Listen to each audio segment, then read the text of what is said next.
Well, you can hear my little Suzuki running in the background before I show you this gauge. Hi, you the little cat, huh? Hi. Guess who? You know who that must be? That must be the daddy. Right there. You know that? That's Panda Cat. It's missing. You see the resemblance? Yeah, this is actually a 40-something-year-old gauge. And look at this. Made in the United States of America. It's an analog gauge. It's in really good shape. I used to tune up cars with this when I was going to college. And I would do all the various tests on it for, you know, testing the ballast resistor, the external ballast resistor, that would be on the old points ignition, the resistance in the coil, the resistance in the primary circuit where the points are, not just when I would change the points, I'd make sure all the contacts that led up to the points were good. And here we could see spark output 35,000. See that?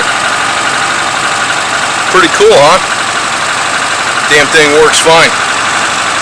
This thing actually is still pretty damn good because doesn't really work with a lot of electronic ignitions, but this is just a regular, it's just an igniter. It's not really nothing fancy. It's not a computer or nothing. That's all that setup is. But if you want to check your spark output accurately, this one will do it. You know, it's got the high ohms, low ohms, the amps. When you can run tests like with your battery, you can put a little bit of a load resistor on there and see if the alternator is putting out. Like there's a little gateway you can open up, and there's a load resistor, and if you're still getting about roughly 14.2 volts at the battery, then your alternator is putting out good. It's kind of like a quick way to put out to figure if you're getting enough, your alternator is putting out enough amps. Yeah, this thing's got a lot of little tests on it you can actually do though. But there's your spark output and exactly what it is. And you know, that's a good thing if you're checking for some small engines. All it is, you got a ground wire here, and you got a little spring. You can put it on the spark plug or up on a distributor cap. Little spring with a clamp on it, and you flip this switch up and flip this switch up for all other tests, and just put it on spark output, and there you go. It's got a thing in here to check your condenser, and, you know, back when you had the points and stuff. My opinion is actually the old stuff is really reliable. You know what 99% of the problem was the way the mechanics did the tune-ups. They didn't really do a great job of it. So it's got a manual choke on it.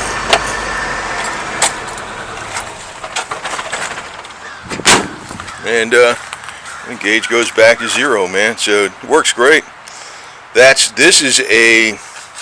It's at least 4 decades old.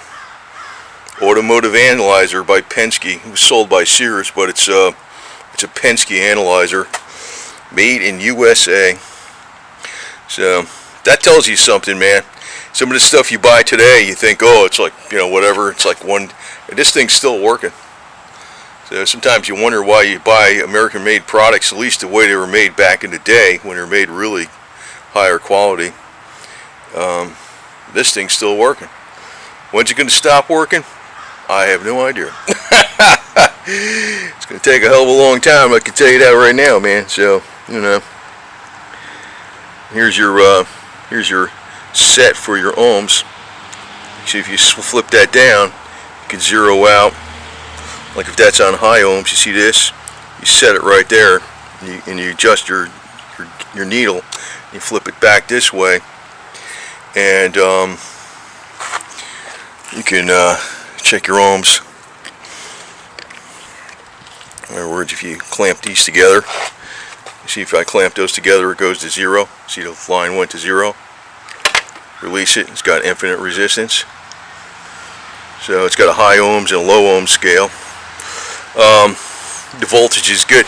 A lot of times if I just check the output on the alternator, all I do is, I don't even use the ballast resistor thing. There's like a resistor that can put a little bit of a load on the alternator, and you can see if you're getting about the 14.2 volts roughly, and that'll tell you that the alternator is putting out enough power even under load. That's an important thing, but a lot of times I don't check that. It's got a thing in there for that. But there's a lot of tests you can do with this, and a lot of times, even on the new cars, you know, sometimes you get quirky problems with even the modern cars where computers don't work right, or the sensors don't work right and things because of bad grounds. It's like there could be a wire or a sensor or just some contact that isn't perfect. If that thing's not getting the exact right voltage, a lot of times these sensors don't work. That's where you want to check a lot of the wiring in cars and replug them in a few times and use electromotive cleaner, and then it'll follow it up with a little WD-40 and replug the connectors in. And you know, you'll find out a lot of times these quirky problems will disappear that you can't figure out what the hell they are. But this thing still works, and it's still useful because this ohms gauge and spark output gauge and amps gauge is still pertinent. But I used to think, my opinion was, back in the day when they had points cars, like they had the cam inside the distributor. There's a little cam where the points, you know, would rub on. When you install the points, if the cam wasn't worn out, you put some grease on there. You make sure the rubbing block on the points doesn't have a burr on it, so that doesn't wear down quick, and then get the point gap out of adjustment quick. You check the distributor shaft bushings for wear, so there isn't wobble in there. You check your mechanical advance and your vacuum advance, and you set everything up right. And you check your various you know, your electric choke, your vacuum activated choke, or whatever it has, your secondaries, whether they're vacuum or mechanical, and you set all that stuff up like 99% of the mechanics never did.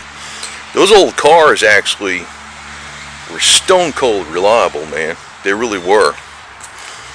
You know, they got a bad rap because the people that were mechanics were basically parts changers, and what they would do was slap in new parts and not really, they wouldn't even check the timing half the time, or if they checked it, they say that's good enough. You know, me, I used to go right to the 9 yards with this stuff, and this thing still works good. And it's what I wanted to point out is, made in the United States. Are you ever going to find a freaking gauge now that's made in the United States like this automotive analyzer? We'll try to find one now. This is literally over 4 decades old, and it's still, everything on it still works.